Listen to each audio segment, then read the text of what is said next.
ನಟಿ ಪವಿತ್ರ ಗೌಡ ಅವರು ಸೋಷಿಯಲ್ ಮೀಡಿಯಾದಲ್ಲಿ ಇತ್ತೀಚಿನ ದಿನಗಳಲ್ಲಿ ಸಿಕ್ಕಾಪಟ್ಟೆ ಆಕ್ಟಿವ್ ಆಗಿದ್ದಾರೆ. ಅವರು ಇನ್ಸ್ಟಾಗ್ರಾಂನಲ್ಲಿ ಮಾಡುವ ಕೆಲವೊಂದು ಪೋಸ್ಟ್ಗಳು ಭಾರಿ ವೈರಲ್ ಆಗುವುದು ಇದೆ. ಇದೀಗ ಅವರು ಮಾಡಿರುವ ಪೋಸ್ಟ್ ಒಂದನ್ನು ಗಮನ ಸೆಳೆದಿದ್ದು ವೈರಲ್ ಆಗುತ್ತಿದೆ. ಹೆಣ್ಣಿನ ಭಾವನೆಗಳ ಬಗ್ಗೆ ಪೋಸ್ಟ್ ಒಂದನ್ನು ಪವಿತ್ರ ಗೌಡ ಅವರು ಹಂಚಿಕೊಂಡಿದ್ದಾರೆ. ಇನ್ಸ್ಟಾಗ್ರಾಂನಲ್ಲಿ ಹೆಣ್ಣಿನ ಭಾವನೆಗಳನ್ನು ಭಗವಂತನೊಬ್ಬನಿಂದಲೇ ಅರಿಯಲು ಸಾಧ್ಯ.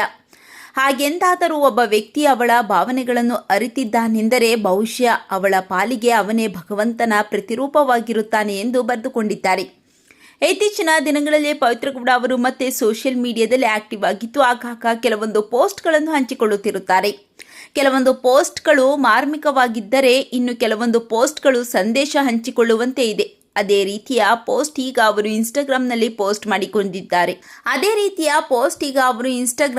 ಪೋಸ್ಟ್ ಮಾಡಿಕೊಂಡಿದ್ದಾರೆ. ಇನ್ನು ಇತ್ತೀಚೆಗೆ ಅವರು ದೇವರಲ್ಲಿ ನಂಬಿಕೆ ಇಡಿ, ಅಡೆತಡೆಗಳು ಸಹ ಅವಕಾಶಗಳಾಗಿ ಬದಲಾಗುತ್ತವೆ ಎಂದು ಬರೆದುಕೊಂಡಿದ್ದರು. ಈ ಪೋಸ್ಟ್ಗೆ ಅಭಿಮಾನಿಗಳಿಂದ ಮೆಚ್ಚುಗೆ ವ್ಯಕ್ತವಾಗಿತ್ತು. ಕೆಲವರು ನೆಗೆಟಿವ್ ಕಾಮೆಂಟ್ಗಳನ್ನು ಹಾಕಿದ್ದರೂ ಹಲವರು ನಿಮ್ಮ ಅಡೆತಡೆಗಳು ಕೊನೆಯಾಗಿ ಒಳ್ಳೆಯದಾಗಲಿ ಎಂದು ಶುಭ ಕೋರಿದ್ದಾರೆ. ಇನ್ನು ಚಿತ್ರದುರ್ಗದ ರೇಣುಕಾಸ್ವಾಮಿ ಕೊಲೆ ಪ್ರಕರಣಕ್ಕೆ ಸಂಬಂಧಿಸಿದಂತೆ ಸ್ಯಾಂಡಲ್ವುಡ್ ನಟ ದರ್ಶನ್ ಅವರು ಇತ್ತೀಚೆಗೆ ಕೋರ್ಟ್ಗೆ ಹಾಜರಾಗಿದ್ದರು.